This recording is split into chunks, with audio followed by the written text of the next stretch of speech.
হঠাৎ বাসায় ঢুকে দেখি ফ্রিজের উপরে মানে টেবিলের উপরে মিষ্টি। তো মেয়েকে বললাম মিষ্টি কে দিছে? মেয়ে বললো আমি বানাইছি। দেখেন স্পঞ্জ মিষ্টি।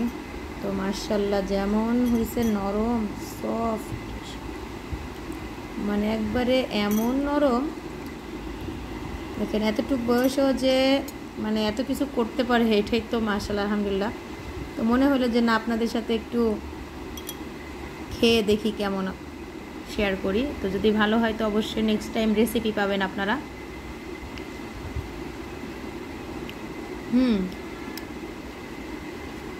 প্রথমবার হিসেবে পারফেক্ট।